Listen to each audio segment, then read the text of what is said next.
Que se passe-t-il pour les animaux et les fleurs lorsque le climat change autour d'eux?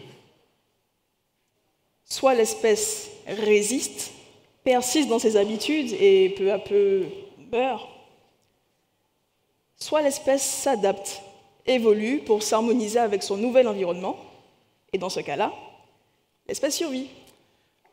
Dans notre société, c'est pareil. Depuis la nuit des temps, l'homme utilise le progrès pour améliorer sa condition, pour survivre. C'est instinctif, presque animal. L'industrialisation, la mondialisation et aujourd'hui, l'urgence climatique. Comment pouvons-nous réduire notre impact afin d'assurer la survie de notre espèce? Pire encore, celle de la planète. Dans cette nouvelle ère, comme dans les précédentes, il y a deux camps. Les résistants, dans le déni, dans l'opposition, les résilients, qui cherchent et trouvent des solutions.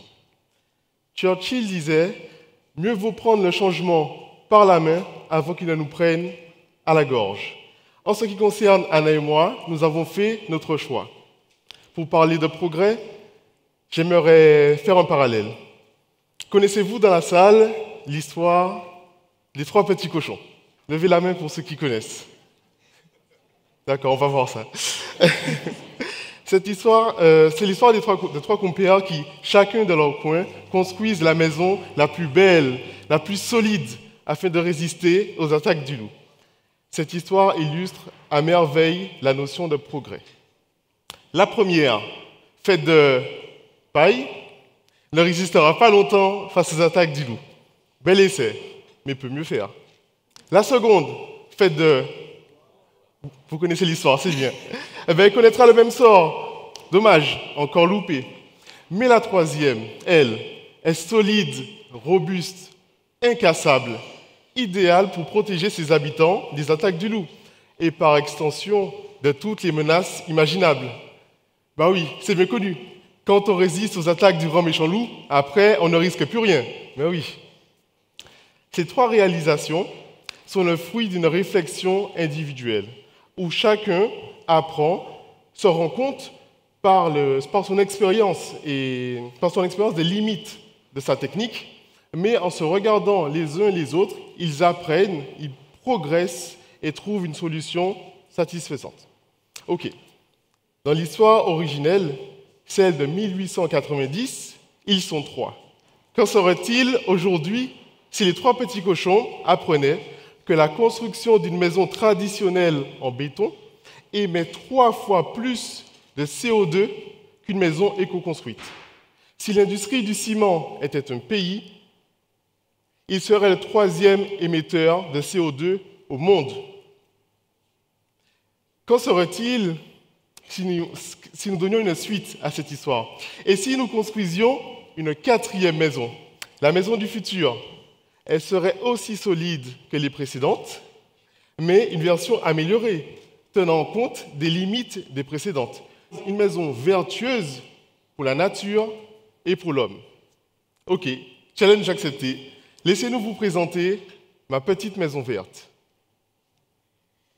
Ma petite maison verte est une entreprise qui réalise des constructions pour le bien-être environnemental, social et sociétal. Pour ce faire, nous construisons des logements écologiques en ossature bois avec un isolant carton recyclé, appelé IPAC. Pour faire simple, on pourrait dire que l'on construit des maisons en carton. Mais ce ne serait pas rendre service à notre produit. Car dans la langue française, lorsque l'on dit de quelque chose qu'il est en carton, on comprend de mauvaise qualité. Or, notre produit est tout, sauf de mauvaise qualité. Il est innovant, socialement responsable, écologiquement sain. Démonstration.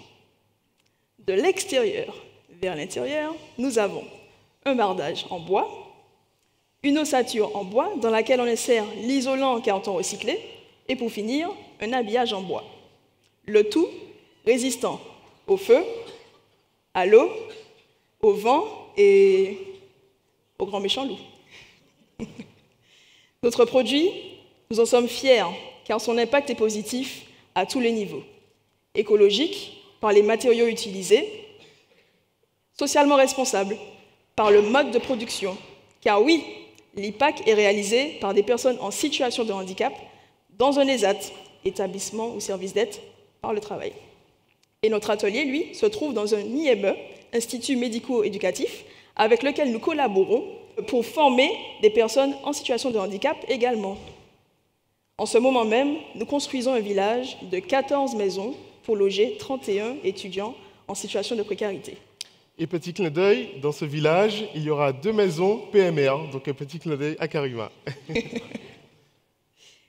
Au-delà d'une maison, nous construisons du bon pour l'homme et pour la planète. Et ça, c'était le but de notre création. Ça, c'est un signe concret de progrès. Il faut dire qu'au départ, le quoi du projet m'importait peu. J'avais envie d'entreprendre, d'avoir une action qui fait sens et qui aide les autres. C'est presque par hasard, un soir, en regardant l'émission Capital, que j'ai eu le déclic. Il présentait les vertus de matériaux innovants, l'IPAC. Et là, ça a connecté. J'aime l'immobilier, j'ai envie d'entreprendre, et c'est une solution qui peut apporter au collectif. Go! C'est alors que j'ai contacté Anna, qui était en Martinique, pour la convaincre de monter ce projet ensemble. À ce moment-là, elle travaillait dans une entreprise de rénovation de l'habitat et elle était sapeur-pompier volontaire. Elle a alors tout quitté pour me rejoindre. Mais c'était pour la bonne cause. On va dire ça. C'est la bonne cause. Oui. Alain et moi, nous sommes complémentaires. J'ai longtemps travaillé dans le social en créant plusieurs associations et une entreprise de formation professionnelle. Anna, quant à elle, avait une bonne connaissance du secteur de la rénovation énergétique et du BTP. En plus d'être complémentaires, Anna et moi, nous sommes amis depuis l'enfance et nous avons grandi dans la même ville en Martinique.